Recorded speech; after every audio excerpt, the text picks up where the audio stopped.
Bueno, el INE nos esconde la encuesta electoral que lo deja muy mal parado y además el concierto conservador se suma a la narrativa de que supuestamente López Obrador quiere desaparecer al árbitro electoral, que él quiere decidir las elecciones porque es un dictador, se quiere perpetuar. Bueno, Gabriel Cuadri, el panista, se atrevió a sostener que incluso obedece ya a decisiones militares, López Obrador, que está, digamos, sometido al ejército mexicano y que es exclusivamente un plan maquiavélico, un plan castrista para que México se convierta en una dictadura. Bueno, en eso andan y por eso se exhibieron los tweets que contaminan la conversación, ¿no? Porque son mentiras. El demócrata Cuadri, El que demócrata quiere que Cuadri. desaparezca Oaxaca y Guerrero porque nos ensucia el panorama.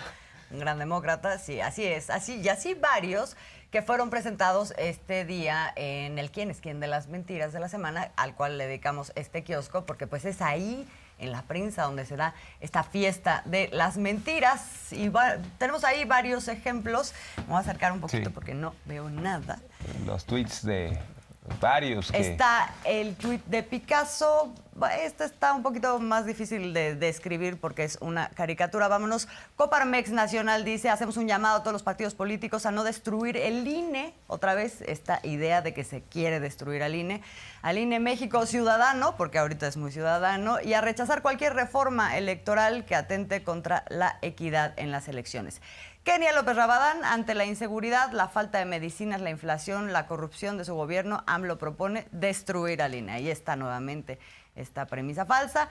Que le quede claro a Morena: el INE no se toca, y ahí está el hashtag, el INE no se toca. Y Gabriel Cuadri, el que decías, autogolpe militar de López y destrucción inminente del INE y de la democracia mexicana, debemos detenerlo. Tenemos más. Tenemos más, ahora sí que se sumaron varios, ¿no? Claudio González, que es el arquitecto de Sí por México y continuamente le está echando porras al PRI, PAN, PRD para que se unan en una sola voz. Dice Claudio González: Morena quiere destruir, debilitar al INE porque sabe que en una contienda verdaderamente democrática no podría volver a ganar la presidencia. Temen el voto de castigo, que será masivo, y el voto de quienes desean cambio, que será masivo. Quieren ganar por la mala. A ver, ¿por qué habla en nombre de los demás? ¿Por qué sostiene que será masivo el voto de castigo? Claudio González, ¿en función de qué datos, de qué encuesta? Hoy en día, si revisamos las encuestas, la aprobación de López Obrador está imparable y Morena sigue creciendo también, conquistando más entidades de la República. ¿No se sostiene esto? Y luego esta joyita de Javier Lozano: léanlo bien y que quede constancia, somos muchos más los que cuidamos la democracia y repudiamos la dictadura, que es lo que quieren sembrar como idea, ¿no? O sea, que todo el mundo está en contra de una supuesta destrucción del INE, cuando lo que acabamos de ver en las encuestas, en la encuesta del propio INE, es que pues la gente está pidiendo, entre otras cosas, que se les elija directamente, que se bajen los recursos que están destinados al instituto, a los partidos políticos. En fin, hay una otra lectura de una mayoría que aquí Javier Lozano pues evidentemente no quiere. Dice: repudiamos la dictadura. ¿Cuál dictadura? ¿De qué país? ¿De qué nos está hablando Javier Lozano?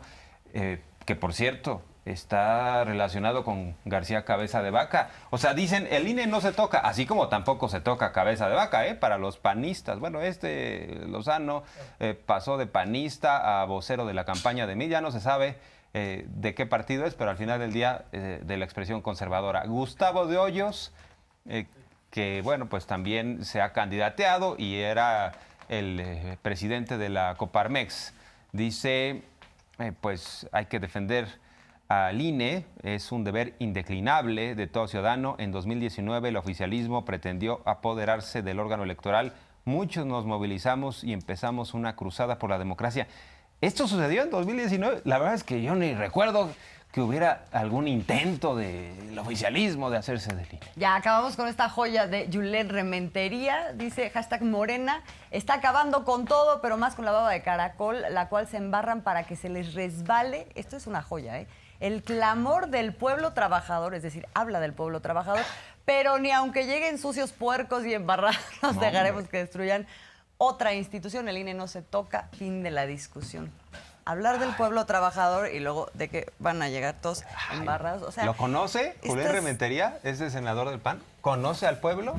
¿Ha estado ahí en las comunidades? No lo sé. Hay que recordar que él fue el secretario de Obras de Miguel Ángel Yunes, ese gobernador panista de Veracruz, que, bueno, incluso se habló este sexenio de que había una investigación en su contra por enriquecimiento ilícito, entre otros puntos. Y Julián Rementería fue acusado de haberle dado obras solamente a un grupo muy compacto de panistas. O sea que, ¿qué nos tiene que enseñar el señor persecución política. Sí, no les encanta eso de decir, ¡ay, persecución política! Bueno, todo cabe ahí. Como sea, entonces, pues hoy en el quién es quién de las mentiras, que no se trata solo de señalar quienes están diciendo mentiras, sino cuáles son las verdades, Ana Elizabeth García Vilchis hace una lista de cuáles son los objetivos de la reforma. Son 10, vamos a escuchar. Pero aquí queremos darles 10 puntos para que toda la sociedad que nos está viendo a través de redes sociales sepa de qué va la reforma electoral y todos tengamos acceso a entenderla. 1. No desaparece el INE. Cambia de nombre, se llamaría INEC, Instituto Nacional Electoral y de Consultas, que seguirá siendo autónomo. El número 2 es reducir el número de diputados de 500 a 300. 3. Reducir el número de senadores de 128 a 96. 4. Los consejeros del INEC y magistrados del Tribunal Electoral del Poder Judicial de la Federación serán propuestos por los 3 poderes de la Unión y serán elegidos por medio de voto popular en elecciones abiertas. Más poder al pueblo. 5. Reducir el número de consejeros del INEC de 11 a 7. Financiamiento público a partidos políticos solo para campañas electorales. 7. Reducir a 30 minutos diarios de propaganda política en radio y televisión. 8. Disminuir la participación en una consulta popular de 40% a 33% para que sea vinculante. 9. Eliminar los órganos electorales locales. Y por último, implementar el voto electrónico.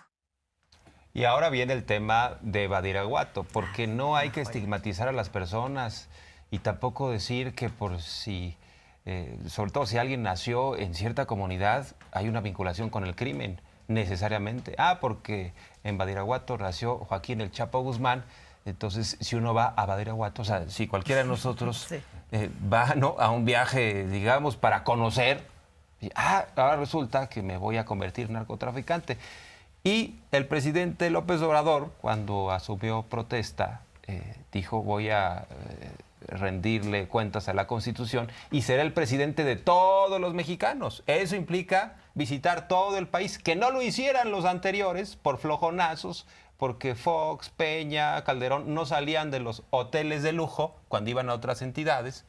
Pues no quiere decir que López Obrador tenga que estar inmóvil. Si eso se ha dedicado históricamente, o sea, como líder social, a recorrer el país, verificar cuáles son las necesidades, primero escuchar a la gente. Y ahora que se establezcan los programas sociales, dice, voy a ir las veces que sean necesarias, pero esto lo utilizan algunos para sostener que supuestamente hay un pacto con el crimen organizado. Ya se probó en el sexenio de Calderón que no es necesario ir a Badiraguato para pactar con el cártel de Sinaloa. Eso lo probó García Luna. ¿Ustedes creen que García Luna viajó a Badiraguato a sostener ahí un cónclave? Y se tomó una foto. Se tomó una foto y dijeron, ay, mira, vamos aquí a firmar un convenio. No va por ahí, ¿no? Sí, no va por ahí y por eso el presidente, como bien dices, dice, voy a ir las veces que sea necesaria, que les quede claro, pero una cosa es eso y además hizo toda la recapitulación de lo que fue ese viaje en esos días en donde esta región es el granero de México, en donde se vieron temas de IMSS Bienestar. En fin, hubo muchas actividades. Bueno, se entregaron tierras al pueblo yaqui como parte del plan de justicia. Muchas cosas sucedieron ahí que en ningún lado se consignaron, porque lo que se quiso consignar fue el tema de la supuesta visita a Badiraguato. Y digo la supuesta porque una cosa es mencionar esto que el presidente explica y en donde efectivamente no se estigmatiza a nadie, y otra cosa es no desmentir lo que fue una auténtica mentira, que es que fue a Badiraguato cuando no fue. Vamos a escuchar. Es un pueblo bueno, el pueblo de Badiraguato.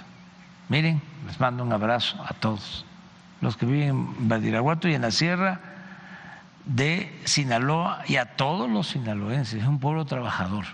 Le tenemos un cariño especial a los sinaloenses, porque es Sinaloa un granero. No es poca cosa producir 5 o 6 millones de toneladas de maíz. Sin maíz no hay país, ¿no? Con Badiraguato, 6 veces. Yo creo que fui una vez ya como presidente.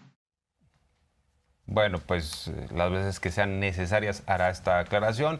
Y luego hay otro video falso de que supuestamente se reunieron marinos con un grupo delincuencial y estuvieron en una fiesta. Se trata de un video musical, estimada Azul, pero quisieron difundir esto como otra prueba del narcogobierno, otra prueba de que López Obrador está vinculado con estos grupos. Bueno, han cometido una serie de agravios, incluso se metieron con la esposa fallecida de López Obrador, porque con se apellida Rocío Beltrán, diciendo, es que ella era familiar de los Beltrán Leiva. Por favor, o sea, puras mentiras, ya no saben ni por dónde. Pero la gente no es tonta y por eso la aprobación de López Obrador sigue creciendo, o sea, se fortalece el presidente. Pero vamos a ver esto de los marinos. Bailan bien los marinos.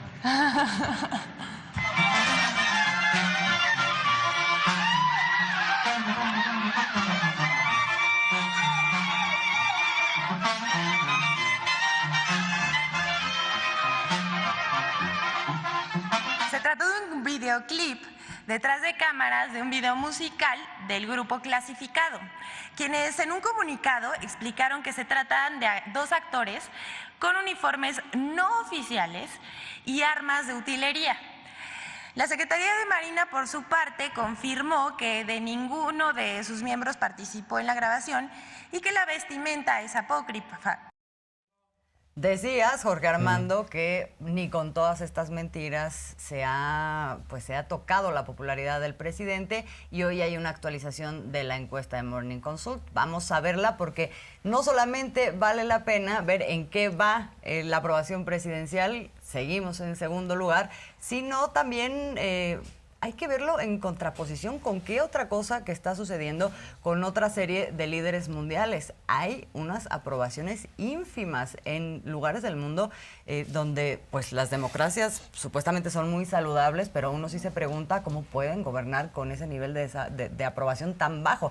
Vamos con los 5 que fueron aprobados, entre esos el presidente López Obrador.